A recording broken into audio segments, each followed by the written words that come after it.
What is up? I am TJ. This is Uncommon, and so are you. Look, we just had some technical difficulties. We had people outside cutting grass. We had my camera not showing up all of a sudden, but we cannot be stopped, Jack. We cannot be stopped. We are back live again. This time we are doing it on YouTube for the very first time.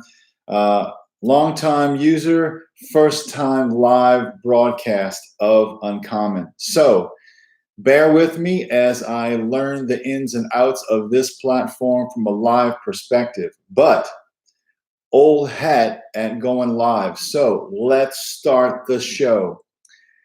If you're unfamiliar with Uncommon, we do a weekly live feed around the topics of a husband, dad, and leader. Once in a while, we'll do a miscellaneous category, and I can't think of a better time than to do a couple of different miscellaneous pieces at one time than around this COVID-19 situation. So this week's session is called the Second Chance Club. So welcome to the session. I'm going to go over here on our Facebook platform and invite those there. Join us live on YouTube in the Earl. Right on. Okay, I hope everybody is doing well today. If you have something to say, the chat feature is on the side here. Please have at it. We're going to be putting in some content in that field throughout this session. So I want to do our Uncommon shout out. So we started being followed by a young man named Jaquid over at A Dad's Hustle on Instagram a while back, and he and I got a chance to speak this week, and it was a great time of fellowship and just sharing our ministries. And I would highly recommend you going over to Instagram and checking out A Dad's Hustle. My brother Jaquid, he gets passionate and starts yelling and get vocal on his platform on Instagram, and it is great to see a godly man passionate about being a dad. And he and his wife both do some videos together, so I would highly recommend you go do that. He's actually going to start doing, I think, some video work to be shared on Uncommon, so stay tuned. Check it out. A Dad's Hustle is his Instagram handle. All right, if you are new, if you're new to our session here, I'm getting some messages here about the broadcast. We have a great way for people to partake and support Uncommon. It is our membership program, and I will drop that link into the comments below in case you want to look at what that program comes with, what you can do to support the ministry. So that is a great way to do it. It has a ton of things that are just for members. We just launched a new Uncommon Original that's just for members, a shirt that is for that, a permanent discount for members only. You get more content on the blog. You get emails, you get challenges. So I would highly recommend looking into that program. Not only does that benefit you, it benefits us as we are able to run Uncommon with that financial support.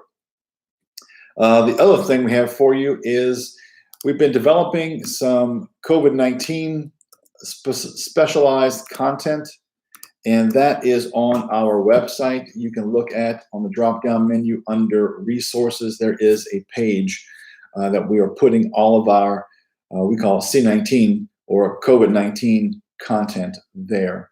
It's specific around the Uncommon twist around the COVID-19 pandemic, how you can partake of just spending this time wisely. And so just because we're confined home, we can win the day even at home. So take a moment and check out that content. And we just announced this last week.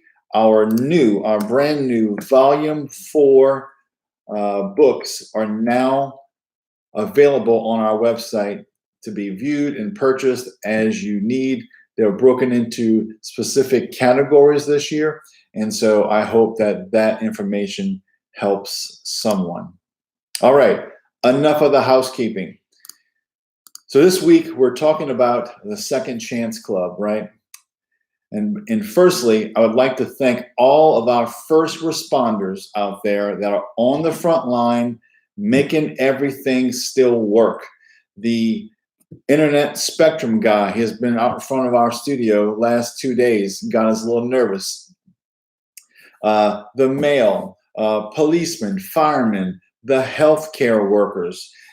We know people who their son left Denver specifically to take this 4-week opportunity to go serve on the front line in the worst ER hospital around in New York, specifically to help people. So I want to thank you for all those people who are just keeping everything moving while many of us are at home trying to avoid spreading the virus and getting sick as well. So thank God for your calling. So while many of us may not feel like or not be first responders, it doesn't mean we can't support those that are. I've seen videos of people leaving their houses and their neighbors are outside applauding them as they get into their car and go to the hospital. I've seen people cutting the grass of first responders. I've seen people delivering groceries, helping out with childcare costs, whatever they could do to help that first responder continue to do their job. And so if you know a first responder, be sure to thank them and ask what you can do to help in their situation. So each week, I harass my guys with a question of the week. And this week was no different. I asked them, if you had to be a first responder during this COVID-19 outbreak, what would you want to be? So they texted me back. As usual, some took it seriously. Some wanted to be a little clever. Some, you can see where their passion is. So we have one, I want to be a paramedic, he says. I have 2 guys who wants to be firefighters. One wants to be a SWAT officer. 1 police. 3 people want to be ambulance drivers. I know one that if I need to get to the hospital, my brother Rob, I want him as my ambulance driver, Jack. I will get there the fastest route, the fastest speed possible. And the last one was Uber Eats. Apparently, that is really important when you're hungry. So we have a guy who, if he had to be a first responder, he wants to be a Uber Eats driver. He currently is a pastor. I won't mention his name, but I see a side hustle in your life soon. So again, first responders, right? They're always just jumping into things that we may run away from.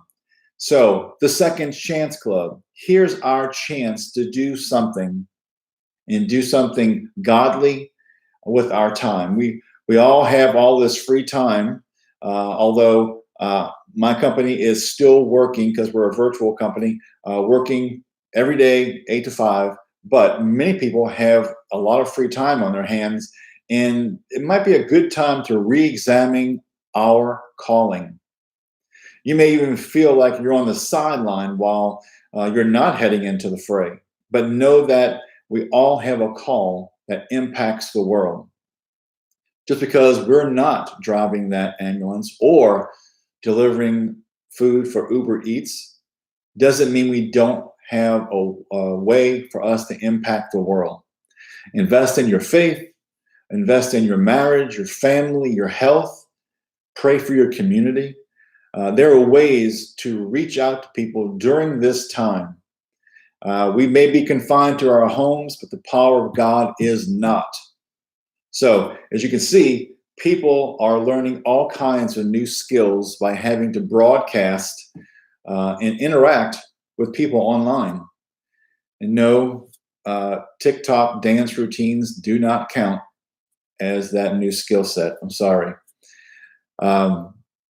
You can see that Zoom and other group platforms are going out of their way and adding benefits and features to their platforms, knowing that people are having to do more virtual communication. And so I think at the end of this, we may find that an online section of business and communication is going to become very valuable now that people have stepped into that arena. And so I pray that people are learning new skill sets and learning to do a job that may open up some doors for get back into employment for people, that they could do something virtually instead of 100% in person. So I think it's important for us to look at the bright side of this, because there is quite a bit of bright side. Having gone through Katrina, what usually happens right now would be there's no power in the house. There may be rising floodwaters. At least right now, we're all in the comfort of our home. Although electricity is still on, the internet's still working, there's food in the refrigerator. There may not be toilet paper in the closet, but there's still food in the refrigerator. So it could be a lot worse. It's bad, but it could be a lot worse. So perspective is a great thing. So I want to read something to you, Matthew 28:18-20. If you're looking for your call, here it is. And Jesus came to them and said, all authority in heaven and on earth has been given to me. And therefore make disciples of all nations, baptizing them in the name of the Father and of the Son and of the Holy Spirit, teaching them to observe all that I have commanded you. And behold, I am with you always, always, to the end of the age. There's our calling. We may be part of the second chance club, but that chance is no less important. Our calling, while it may not be first responders, we are responders to the Great Commission. So I made a list. I'm sure you've seen this list or some variation of this list. 6 ways to Sunday. But I just wanted to read off in case someone does not or has not heard this list, or just a refresher. How you can help from home. Pray. Pray about this virus. Pray that people do what they need to be doing, that responders are still responding and they're getting the support they need to do their job safely. Stay home. I know everybody gets ants in their pants and they got to get out. Go in your backyard, go for a walk in your neighborhood, go outside and cut your grass. If you just got to do something, go outside and cut your grass. After about 45 minutes of that, you'll be glad to come back inside. Trust me. Encourage and support others. There's no reason we all have to be this Debbie Downer, but everything we do is depressing. Find a way to encourage and support others. Virtual gatherings. I've heard Zoom now allows you to do virtual games with your group. We have group sessions with our team here, as well as on business sessions. We have fellowship groups, our small group Bible studies, even church groups. So virtual gatherings. A little more practical, washing your hands. I myself have never washed my hands this much in my entire life. Wash my hands to eat, maybe, go to the bathroom, yes, but to do this many times a day, I've never done that in my life. I've heard someone say they wash their hands every 15 minutes right now. And they have a baby in their house, a newborn, so they're taking some extra precaution. But holy cow, every 15 minutes, I would go through so much soap. Probably need to buy large quantities of soap to go through every 15 minutes when I'm awake. That is a tremendous amount of washing your hands. Covering your mouth and nose when you cough and sneeze. So the other day we made a mistake. My wife and I, we watched a movie from 1995 called Outbreak with Dustin Hoffman, Morgan Freeman, Donald Sutherland. It was a great cast. And it was about a pandemic or an outbreak happening in a small town. And it was showing people how it could transmit from one to the other, coughing without covering your mouth, sneezing, just in general. So it's important. Sometimes you might need a visual to see. So it's called Outbreak. It's on Netflix. Have at it if you want to see how that plays out. Clean and disinfect surfaces frequently. So obviously, if you wipe down stuff once a week, that may not be enough. Maybe it's once a day, since you use your counters and your desks and that kind of stuff. This past weekend, my wife and I just spent like 3 hours just doing a deep clean on doors and doorknobs and handles and countertops and everything in between that we could do to keep the house as clean as possible. Disinfect your groceries and other deliveries. So this is a new one. So we've been using a service called Instacart, and we place an order. Someone goes into the store and brings our food to us. That may be a little bit better for everyone, opposed to having 500 people shopping in one store. You may have, say, 20, 25 shoppers shopping for individuals and then bring them to their house. Not only does it it keeps a lot of people out of the grocery, but it gives employment to people looking for some additional income. But one of the side effects is to have to disinfect all those things that come in your house. So now it's like a hazmat situation. Every time someone brings something to our house, I get the gloves on, I go outside, I get the box, I go to the garage, I open it, take out the item. Either I spray that thing down with Lysol or I wipe it down. Then we can bring it into the house, and whether it be food or just deliveries in general of like shirts or whatever kind of thing. So be sure to do that. Self-quarantine if you are sick. If you feel like you are developing some of the symptoms from the virus, self-quarantine for, I think it's 10 to 14 days, just in case. I know that sounds like a death sentence.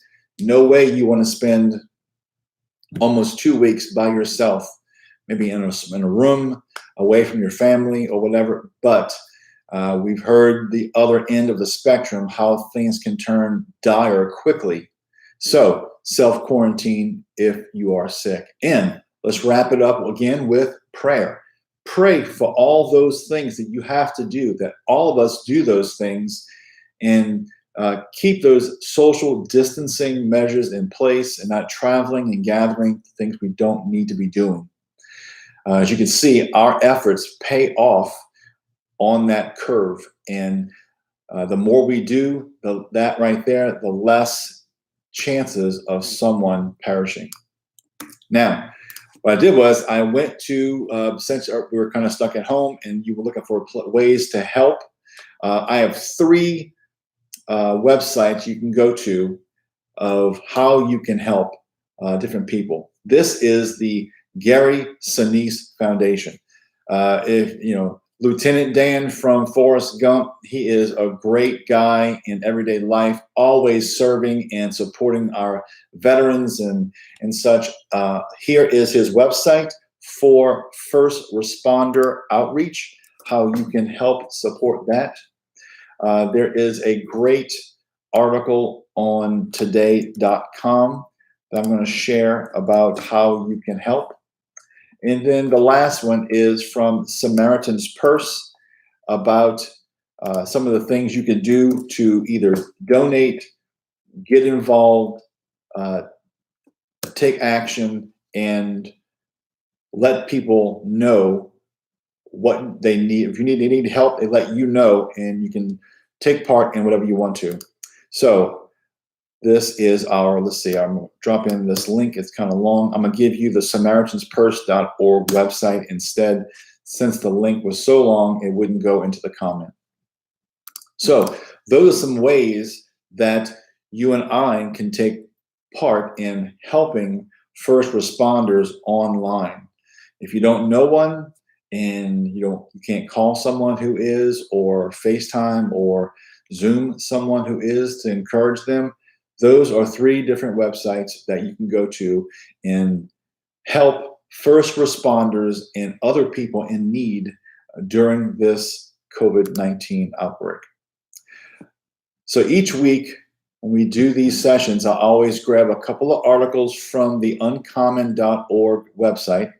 And this one is called, Do People Know Your Calling? Once again, just because we're not first responders doesn't mean we don't need to be responders. We have a great commission that supersedes everything before that virus was even talked about, and long after it's gone. The Great Commission to make disciples of the gospel is our calling. The next one is the Christian comfort zone and escaping it. This may be a great way for you to, go online, start your YouTube channel, go Facebook Live, whatever. There's an unending platform these days for you and I to get involved with and do this kind of work. You can go live and talk about your passion and talk about what's important to you, encourage people, just start to pour into people something positive and encouraging while possibly leading them to Christ. This last one here is having consistent faith amidst life's surprises. I'm sure when everybody was counting down the clock at midnight on New Year's Eve, no one suspected this would what we'd be doing April 9th, right? 2020 was going to be the year, Jack, the great number year. There's a lot of things that it impacts. Like I know wedding season gets impacted by the 2020 or a good year. It's a leap year too. So dates would fly off the shelf, so to speak, because of the 2020 reference. But as I was reading in my devotion this morning in Luke, talks about that gentleman who had all this grain, and he's going to tear down his barns and build bigger barns, and made all these plans to do so. And that day, his soul was required of him. We never know what's around the corner. So it's important to be consistent in your walk, always keeping your eyes on Christ.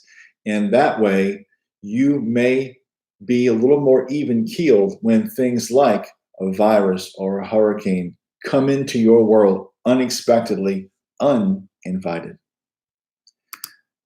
We always give one of our devotions as well in our weekly sessions here. I'll just go ahead and give you one that is tied to the upcoming Easter Sunday. It is called A Glorious Burden. It just came out. It just came out April 1st. So it is still warm out of the so-called oven over at YouVersion. And in case you didn't know, I was talking to Jakid at A Dad's Hustle, and he said, I've taken all of your devotions. And I said, oh, wow, you did all of them. That's impressive. He said, oh, yeah, I finished all 6 of them. I said, oh, Jakid, I said, we have 41 devotions on YouVersion alone. We have about 8 over at Olive Tree, and Some are sprinkled around like Covenant Eyes and other blog articles or blog platforms.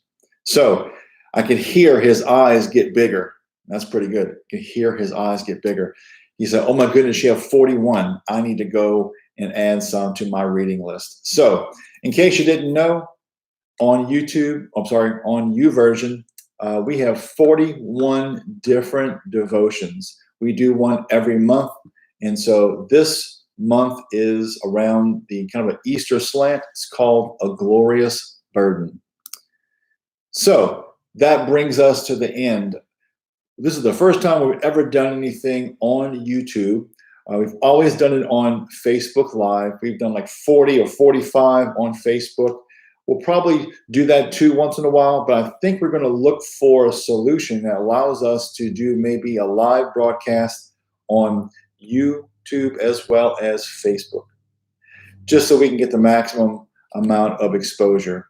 In case you also didn't know that we have dozens and dozens of videos on this YouTube platform. While we may not have gone live on YouTube until today, we do have a ton of videos already on YouTube on our library. And so what I'll do is I will put the link to our YouTube platform where our videos are, and then you can surf our library and just kind of see what we have in store for all of our audience from a video perspective. It is quite the library, and so if you ever have any questions about what we have to choose from, visit our website over at uncommen.org. And so that is spelled UNCOMMEN. That's not a typo. It's uncommen.org. It's a men's ministry. We try to be uncommon. Goes together. Bada boom, bada bing, Uncommon. So if you've ever been blessed by Uncommon in some way, we'd hope you'd prayerfully consider supporting us by becoming a member. It's only $25 a year. It goes a long way to help support Uncommon, and it's like just over $2 a month when it comes to a financial commitment. In case that doesn't strike your fancy, you want to just do a donation, that is great as well. You can find out how to do that on our website. You can sign up on our newsletter. We send out a weekly newsletter with our weekly blog articles over at uncommon.org. And obviously, we're on social media, Facebook, Instagram, and obviously here on YouTube. And so we hope that this has caught someone right where we needed to catch you and encourages you, speaks some comfort and some peace into your life. And so, as we always say on Facebook Live, since you're going to be something, you might as well be uncommon. See you guys. Have a great week.